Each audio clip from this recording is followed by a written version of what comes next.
गोपी भाव। भगवान ने उन्हें गोपीश्वर कहा।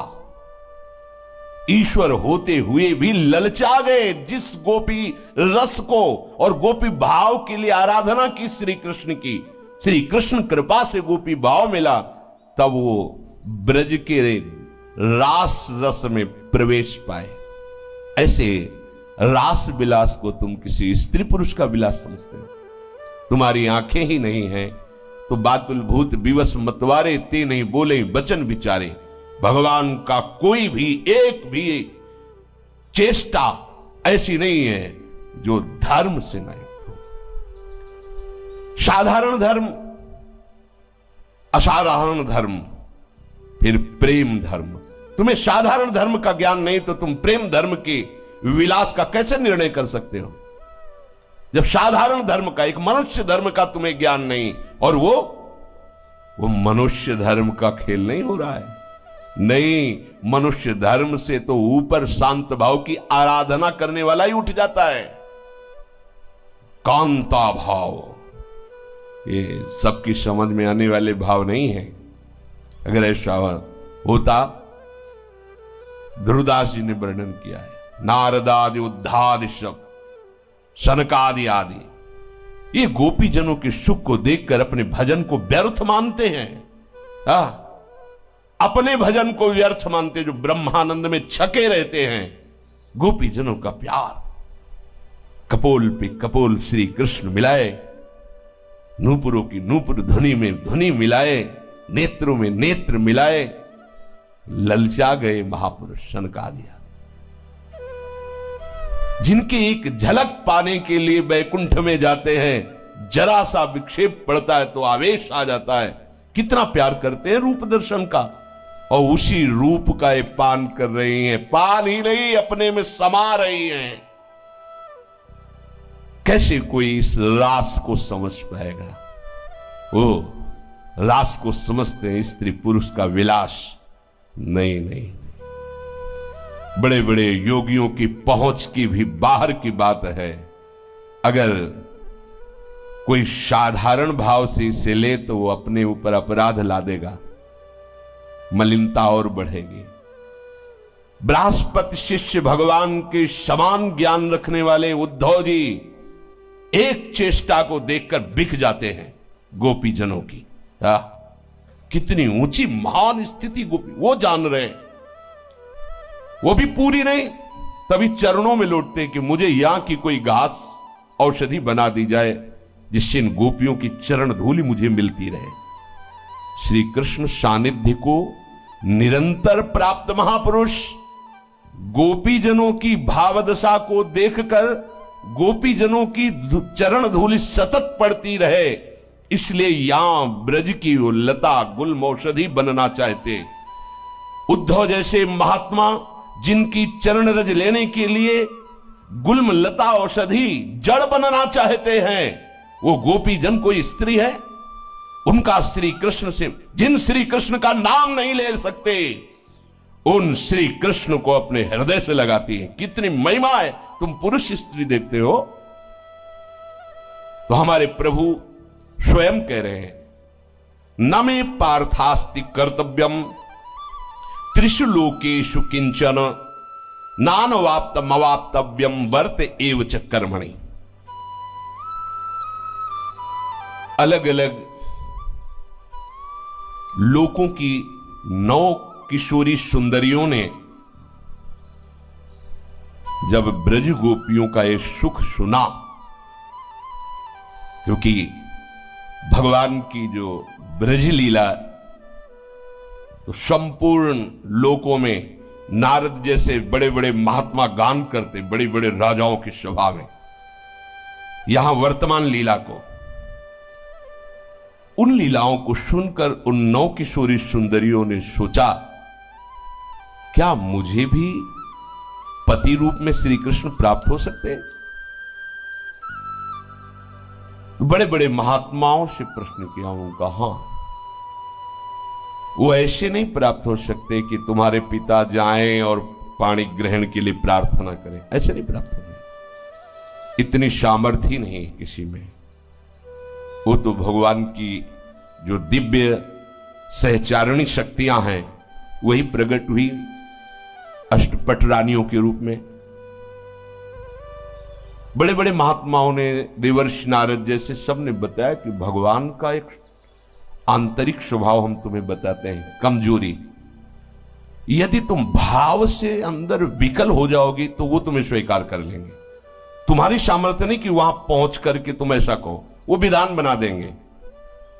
तो नागलोक की, देवलोक की, गंधर्वलोक की, रसातल, पाताल, तलातल, बड़े बड़े इन लोकांतरों की जो सुंदर सुंदर कन्याएं थी, सबने मन में भावना की कि श्री कृष्ण हमें पति रूप में प्राप्त हो। प्रभु ने उस संकल्प को सिद्ध करने के लिए भौमासुर को प्रेरित किया। उसने उन्हीं सुंदरियों का अपहरण किया। ये श्री कृष्ण के लिए नहीं, पर ये लीला बिहारी हैं, बड़े कौतुकी हैं। 16,000 सब लोक बड़ा बलवान, उन्हीं सुंदरियों का अपहरण करके अपनी जेल में डाला लाके। अब वो तो और विकल हो गई। कि हमने तो देवर्षि नारद जी से सुना था कि भगवान को प्रीतम रूप से आराधना करने वाले को भगवान निश्चित प्राप्त होते। ये तो महाबली असुर प्रवृत्ति वाला अपहरण करके अपने महल में कैद कर लिया, अब कुछ भी कर सकता है। क्या मेरा व्रत, मेरा नियम, मेरा तप, मेरा भजन, मेरा चिंतन मेरे प्रभु तक नहीं पहुंचा क्या? पर हम इसे स्पर्श भी नहीं करने देंगे, अपने प्राण त्याग देंगे, पर श्री कृष्ण के सिवा मेरा कोई नहीं। ये आखिरी व्रत की पूर्णता है। प्रभु पधारते हैं, उसका उद्धार करते हैं। जब महल में प्रवेश करते हैं तो जिसका बचपन से चिंतन कर रही थी उस प्रीतम को देखते ही लुट गई। कैसा विधान बनाया, अलग अलग जाके प्रभु को वर्ण नहीं करना पड़ा, उसी से सबको एकत्रित करवा दिया। वो अभी तक उसने किसी से संभाषण भी नहीं किया था। प्रभु का संकल्प कौन तोड़ सकता है? सब ने अपनी भाव भरी दृष्टि से, ओ इन्हीं को तो चाहती थी, यही आ गए। सब 16,100 मेरे प्रीतम, मेरे प्राणाधार श्री कृष्ण। प्रभु ने सब की तरफ देखा तो सब प्रभु को कांत भाव से देख रही थी, अपने पति की तरह, अपने परम प्रीतम की तरह। भगवान ने सब की तरफ तुरंत पालकियां मंगाई, सबको द्वारिका। कहां से? उनकी आराधना कहां थी? अलग अलग प्रांतों में, अलग अलग लोकों में। कैसे एकत्रित किया? सबको द्वारिका पहुंच। एक ही घड़ी में, एक ही नक्षत्र मुहूर्त में सबका पाणी ग्रहण किया। सबका पाणी 16,100, वो 8 अष्टपट रानियां थी। नारद जी को बड़ा आश्चर्य हुआ। 2-4 अगर पत्नियां हो तो कैसी दिनचर्या होगी उसकी, और जिसके 16,108 उनकी दिनचर्या कैसी होगी? मतलब कौन से मिनट में किससे मिलते होंगे भगवान? भगवान कहते मेरे लिए कोई कर्तव्य कर, फिर भी मैं सावधानी से जैसा रूप धारण करता हूं वैसे ही कर्तव्य कर्म का पालन करता हूं। देवर्षि नारद जी के मन में बात आई कि 16,108 रानियों के 16,108 महल हैं। अब एक लाइन में 16,108 महल, महल कोई झोपड़ी थोड़ी है, द्वारिकाधीश की महारानियों के महल है। मतलब अगर दिन भर घूमा जाए तो 16,108 के दर्शन करना मुश्किल हो जाएगा पूरे महलों के। सबके लिए अलग अलग महल। कौन सी दिनचर्या भगवान की हो गई? क्या करते होंगे भगवान, कैसे मिलते होंगे सबसे। फोन तो था नहीं उस समय कि फोन से बात कर लेते कि भाई देखो ज्यादा विकल मत होना, रविवार के दिन तुम्हारा साल में कितने दिन होते हैं, 300 और ये कितने 16,108, तब कई वर्ष बाद नंबर आएगा मिलने का। नारद जी को बहुत लगा कि कैसे वो रानियां रहती होंगी जो इतना प्रभु की आराधना किए हुए महापुरुष हैं, वो कांत भाव से प्रभु को बज रही, प्रभु उनकी भावना का कैसे। एक ही शरीर से एक ही समय में 16,108 महलों में कैसे बर्ताव करते होंगे। देवर्षि नारद जी को बड़ी उत्सुकता हुई कि इनकी दिनचर्या देखें जरा, क्या दिनचर्या है प्रभु की। द्वारिका पहुंचे। द्वारिका तो भगवान की ऐश्वर्य भरी दिव्यपुरी है। वैकुंठ से भी द्वारिका की महिमा श्रेष्ठ है। स्थूल से सूक्ष्म, सूक्ष्म से कारण, कारण से ब्रह्म और फिर ब्रह्म से भी श्रेष्ठ वैकुंठपुरी का, वैकुंठ से भी श्रेष्ठ द्वारिकापुरी, द्वारिकापुरी से भी श्रेष्ठ मथुरापुरी, मथुरापुरी से भी श्रेष्ठ ब्रजमंडल और ब्रजमंडल से भी श्रेष्ठ गोष्ठ वृंदावन, गोष्ठ वृंदावन से भी श्रेष्ठ गोपी वृंदावन और गोपी वृंदावन से भी श्रेष्ठ नवनिभृत निकुंज वृंदावन, जिसे किशोरी जी का महल कहा जाता है। तो द्वारिकापुरी में देखा इतने सुंदर सुंदर उपवन, उद्यान, सरोवर खिले हुए पुष्पों से, तरह तरह के रंग बिरंगे दिव्य पक्षी कोलाहल कर रहे, निर्मल जल से भरे हुए सरोवरों में नील, लाल, श्वेत भांति भांति के कमल खिले हुए, नवजात कमलों की भीड़ लगी हुई है, हंस सारस कलरव कर रहे हैं। द्वारिकापुरी में स्फटिक मणि और चांदी के, स्फटिक मणि और चांदी के, स्फटिक मणि भी श्वेत होती है, चांदी भी श्वेत होती है। 9 लाख महल पंक्तिबद्ध बनाए गए थे, बड़े बड़े। उनकी फर्शें महामरकत मणि की, पन्ने की, जगमग जगमग कांति महल की फर्श की, हीरों की बहुत सी स्वर्ण से ऐसी पच्चीकारी की गई थी, देखते बनते थे महल द्वारिकाधीश के। और जो राजपथ था बहुत ही सुंदर, स्वच्छ और आसपास की नारी रत्नों से जटी हुई, बीच में राजपथ, फिर छोटी छोटी गलियां, चौराहे, बाजार, ऐसे सुंदर सुंदर पशु पक्षी। नारद जी देखते ही आनंद मगन हो गए। द्वारिकापुरी में प्रभु श्री कृष्ण चंद्र का अंतःपुर, अंतःपुर कहते हैं जहां प्रभु की शक्तियां विराजमान, रानियां विराजमान है। बड़े बड़े लोकपालों का जहां प्रवेश नहीं, केवल डेहरी को प्रणाम करते हैं, वो अंतःपुर। लोकपालों का भी प्रवेश नहीं प्रभु के महलों में। भगवत स्वरूप विश्वकर्मा ने अपनी सारी कला कौशल लगा करके इन महलों का निर्माण किया है। अंतःपुर में अर्थात रनिवास में 16,108 महल है। उनमें से एक प्रथम महल में देवर्षि नारद जी ने प्रणाम करके प्रवेश किया। मूंगों से जटित वैदूर्य मणियां, इंद्रनील मणियां दीवारों में जगमग जगमग हो रही थी। बड़ी सुंदर बिछौने बिछे हुए थे जो चमक रहे थे। मोती की लड़ियां महल में, चंदोवे, हाथी दांत के बने हुए आसन, श्रेष्ठ श्रेष्ठ पलंग जिनमें मणियां जटित हैं तो पलंग भी तेजों में दिखाई दे रहे। और एक ही महल में सहस्त्रों दासियां बहुत सुंदर सुंदर आभूषणों से सुसज्जित, स्वच्छ, तेजस्वी, सुसज्जित, ऐसे वो सेवा में लगी हुई है। और हजारों सेवक अंतःपुर के बाहर जामा, पगड़ी, सुंदर सुंदर गहने, जड़ाऊ कुंडल धारण किए हुए सावधानी से महल की रक्षा कर रहे हैं। ऐसी धूप है जिसकी गंध से मतवालापन प्रकट होता है। रंग बिरंगे पक्षी छज्जों पर बैठे हुए बोल रहे हैं। इतने ऊंचे ऊंचे महल मानो बादलों को छू रहे हो। देवर्षि नारद जी बड़े आनंदित हो रहे हैं द्वारिकापुरी की शोभा देखकर।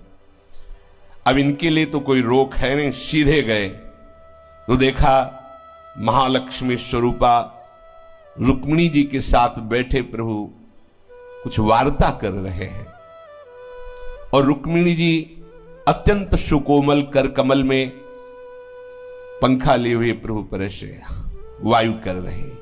यद्यपि रुक्मिणी जी के महल में भी वर्णन हुआ हजारों दासियां हैं, पर वो प्रभु की श्रीअंग सेवा स्वयं करती है। नारद जी देखते ही प्रभु से नेत्रों से, क्योंकि प्रभु का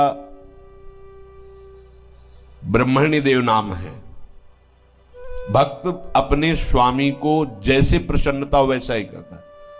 तो प्रभु का और नारद जी का एक बात फिट की गई थी। नारद जी ने कहा कि प्रभु आप तो हमारे स्वामी, बोले सभा में नहीं, एकांत में आप हमें साष्टांग दंडोत करना, सभा में हम आपको करेंगे। एकांत में तो तुम्हारे आराध्य देव हैं, पर सभा में संत हमारे आराध्य देव हैं। नारद जी को देखते ही बड़ी शीघ्रता पूर्वक प्रभु पलंग से कूद पड़े और नारद जी के युगल चरणों में साष्टांग दंडवत किया। हजारों दास दासियां सब नारद जी कांप रहे कि प्रभु आपकी आज्ञा के कारण चुपचाप खड़ा हो, नहीं तो इस समय मैं आपके चरण पकड़ लेता। द्वारिकाधीश का महान मुकुट नारद जी के चरणों में और हाथ जोड़ करके प्रभु खड़े हुए, अहो भाग्य, अहो भाग्य, आइए पधारिए, और अपने आसन पर बैठा रहा, अपने आसन पर। परीक्षित, इसमें संदेह मत करना। देखो श्री सुखदेव जी कितने सावधान है, कहे कि संदेह मत करना, ये चराचर जगत के परम ईश्वरों के भी ईश्वर जगत गुरु हैं, पर ये आचरण करके दिखाते कि घर संत आवे तो कैसा आदर करना चाहिए। भगवान कहते हैं ना, मेरे लिए कोई कर्तव्य नहीं, फिर भी मैं सावधानी से करता हूं। नारद जी के चरण पकड़े, रुक्मिणी जी से तुरंत कलश में जल, हाँ चरण प्रक्षालन। देखो परीक्षित, जिनके चरण का धोवन गंगा जल सारे जगत को पावन करता है, वो प्रभु नारद जी के चरण पखाड़ रहे हैं। परम भक्त वत्सल, संतों के परम आदर्श प्रभु आचरण करके दिखा रहे हैं। प्रभु संतों को अपना आराध्य देव मानते हैं, संत प्रभु को अपना आराध्य देव मानते हैं। ये तो नारद जी हैं, जगन्नाथ जी स्वयं माधवदास बाबा की सोच भरी लंगोटी को धो धो के समुद्र से ऐसे सुखा रहे, फैला रहे। बाबा की दृष्टि पड़ी कि मुझ अकिंचन गरीब की कौन सेवा कर सकता है। देखा जब अपनी भागवतिक दृष्टि से, तो पीतांबर का फेट कसे हुए स्वयं प्रभु रो पड़े, अरे प्रभु आप इतना गंदा शरीर, इतना प्रभु आप, तुम्हारा और कोई है क्या? तो प्रभु आप किस, बस जिसका मेरे सिवा कोई नहीं, तो मैं ही तो सेवा करूंगा, फिर और कौन करेगा? देख लो, अपने पार्षद को नहीं किसी को आज्ञा की, स्वयं प्रभु श्री कृष्ण जी स्वयं अपने कर कमल से नारद जी के चरण पखार रहे हैं। और अहो भाग्य, ये संत चरणामृत हमारा मंगल करेगा। मंगल भवन प्रभु नारद जी का चरणामृत लेके अपनी रुक्मिणी जी के ऊपर महल में छिड़क दो, क्योंकि संत चरणामृत मंगल करता है। सर्वदर्शी पुराण पुरुष जगत गुरु भगवान श्री कृष्ण शास्त्रोक्त विधि से नारद जी की पूजा करते हैं। फिर हाथ जोड़कर अमृत भरे मीठे वचनों से नारद जी का स्तवन करते हैं। प्रभु आप तो पूर्ण हैं, क्योंकि आप संत हैं। समग्र ज्ञान वैराग्य धर्म यश श्री ऐश्वर्य सब आपके आश्रित है। आप आज्ञा कीजिए मैं आपकी क्या सेवा करूं। ऐसा प्रभु ने देवर्षि नारद जी से। नारद जी तो देवर्षि नारद जी ने कहा अद्भुत अद्भुत, क्योंकि जान रहे ना देवर्षि नारद जी को। अद्भुत प्रभु, आप समस्त लोगों के ईश्वर हैं, स्वामी हैं, मुझे पता है।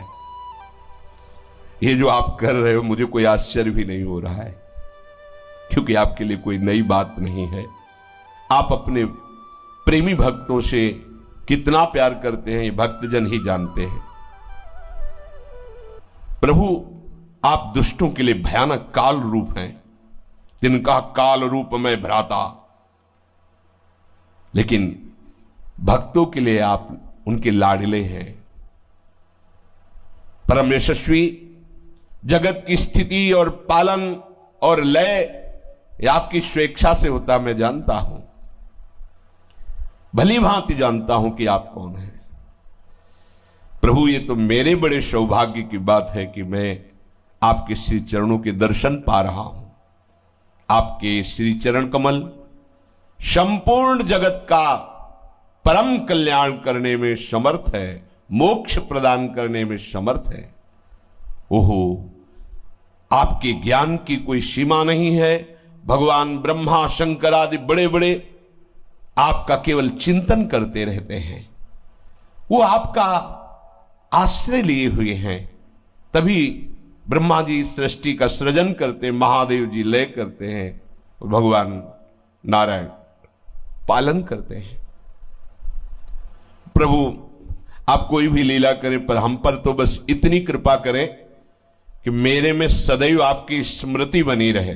ये खास बात, मैं सदैव आपके स्मरण में मगन रहूं, चाहे जहां रहूं, चाहे जैसे रहूं, बस आप मुझे स्मृति प्रदान कीजिए, या आपकी याद में मैं डूबा रहूं। प्रभु ने नारद जी को भोग पवाया। नारद जी ने कहा अच्छा, बड़ी शीघ्रता से दूसरे महल में पहुंचे। वहां प्रभु अपनी प्राण प्रिया और उद्धव जी के साथ बैठे हुए चौसर खेल रहे थे। जो ही देखा देवर्षि खड़े हो गए, उद्धव जी भी और सत्यभामा जी भी प्रणाम किया। वैसे ही साष्टांगन, आओ आओ। कब आए नारद जी? अभी पीछे पूरा स्वागत सम्मान बगल वाले महल में। नारद जी देख रहे कोई खिड़की तो है, लेकिन कूद के आ गए, बिल्कुल जैसे पहली बार मिले हो। आप यहां कब पधारे? देवर्षि नारद जी द्वारिकापुरी में कब पधारे आप तो परिपूर्ण आप्तकाम महात्मा हैं, हम लोग गृहस्थ हैं, अपूर्ण हैं। आप हम जैसे गृहस्थों पर कृपा करने के लिए घर पधारते हैं, अहो भाग्य। भला हम जैसे गृहस्थ आपकी क्या सेवा कर सकते हैं? नारद जी आश्चर्यचकित हो रहे। भगवत स्वरूप नारद, आज कृतार्थ करने के लिए कोई आज्ञा तो कर दीजिए। मुझ सेवक को अपने श्री चरणों की सेवा का अवसर दीजिए, हमारा जन्म सफल हो जाएगा। नारद जी मंद मंद मुस्कुरा रहे। हाँ हाँ ठीक है। बीणाली भागे वहां से, सोचे एक महल छोड़ के आगे वाले में, वहां अगले महल को छोड़कर अगले महल में गए। वहां देखा प्रभु के जो छोटे छोटे बालक हैं उनके साथ प्रभु खेल रहे हैं। फिर प्रणाम, नारद जी सुन नहीं रहे, प्रणाम नमस्कार। 10 महल छोड़ करके फिर गए तो वहां सेवक जन प्रभु के स्नान की तैयारी कर रहे हैं। प्रभु चौकी पे विराजमान है, प्रभु का अभिषेक हो रहा है, स्नान कराया जा रहा है। सेवक जन प्रभु उसी स्थिति में खड़े होके नारद जी को साष्टांग दंड। नारद जी कुछ नहीं सुने, फिर भागे। ओ अगले महल में गए तो वहां प्रभु हवन कर रहे हैं, जो जो वैदिक क्रियाएं हैं उसके अनुसार पंच महायज्ञों के देवताओं की आराधना कर रहे हैं। नारद जी को आओ, प्रणाम भी नहीं कर दिए, नारद जी भागे, क्योंकि 16,108 है ना। और अगले महल में गए तो वहां प्रभु संतों की पंगत करा रहे हैं, बड़े बड़े तपस्वी ब्राह्मण संत जन, और स्वयं प्रभु परोस रहे। फिर उनका बचा हुआ प्रसाद नारद आओ आओ, नारद जी का पंगत में बैठेंगे तो लेट हो जाएगा, आगे भागे। अगले महल में गए तो प्रभु संध्या कर रहे हैं, गायत्री जप अर्घदान, प्रभु हैं संध्या कर रहे हैं। मौन होकर गायत्री जप खड़े हो गए नारद जी, फिर आगे के लिए। अगले महल में गए तो अपने पुत्रों को युद्ध की कला सिखा रहे हैं, तलवार ढाल लेकर के कला सिखा, कैसे चलाने से कैसे बचा जाता है, पैतरा ऐसे सिखा रहे हैं। नारद जी एक महल में गए तो देखा प्रभु घोड़े की सवारी करना सिखा रहे हैं। कहीं गए तो देखा प्रभु पलंग पर शयन कर रहे हैं। कहीं गए तो देखा प्रभु सिंहासन पर विराजमान है और उनका स्तवन हो रहा है। कहीं गए तो उद्धव आदि बड़े बड़े मंत्रियों के साथ सलाह हो रही, किसी गंभीर विषय पर परामर्श हो रहा है। कहीं गए तो प्रभु जल क्रीड़ा कर रहे हैं, कहीं गए तो प्रभु गौ सेवा कर रहे हैं। किसी महल में वस्त्राभूषणों का दान कर रहे हैं। कहीं गए तो ब्राह्मण इतिहास पुराण सुना रहे हो, प्रभु नीचे बैठे हाथ जोड़ करके श्रवण कर रहे हैं। कहीं गए तो देखा अपनी प्राण प्रिया के साथ हास परिहास कर रहे हैं। कहीं गए तो धर्म का उपदेश कर रहे हैं प्रभु। कहीं धन वृद्धि के लिए उपदेश कर रहे हैं, कैसे राज्य चलता है, कैसे धन का।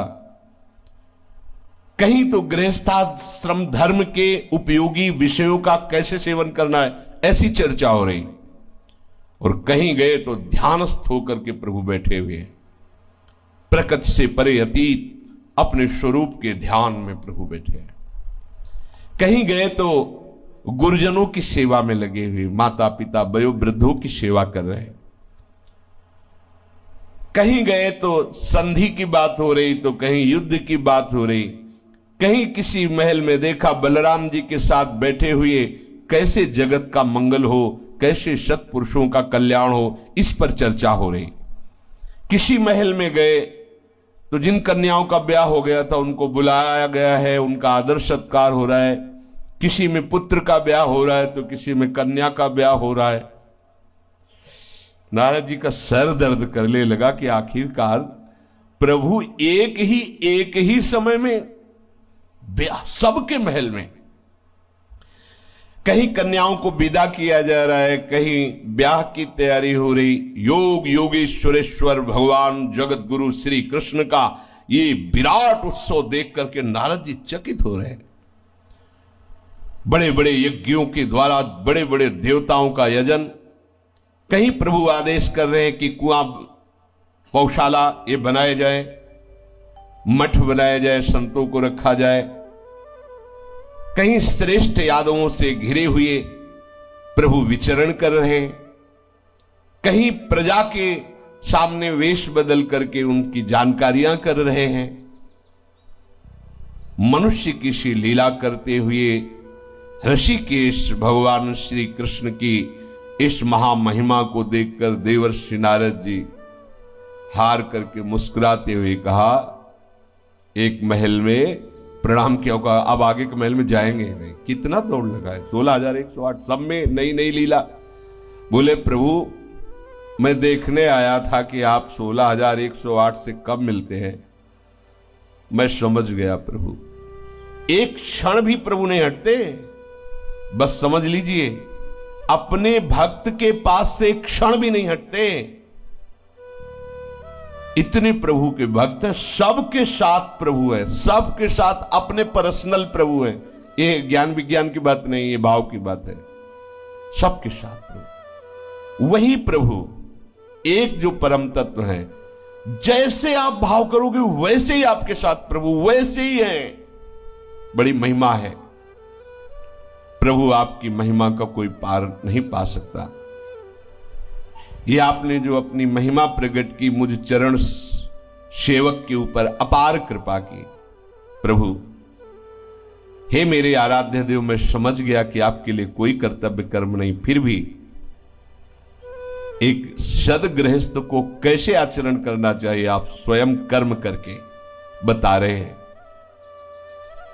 जब नारद जी चरणों पे गिरे तो उनका मेरे प्यारे पुत्र, प्रभु ने कहा अभी तक जो लीला हुई, आप कह रहे मेरे प्यारे पुत्र वत्स, तुम मेरी इस महायोग माया को देखकर आश्चर्यचकित मत होना, क्योंकि नट की सारी कारीगरी, सारा चमत्कार जमूरे को पता होता है। जाओ, तुम कभी मोहित मत होना मेरी माया से, मैं तुम पर बहुत प्रसन्न हूं, सदैव हमारे स्मरण में मगन रहो।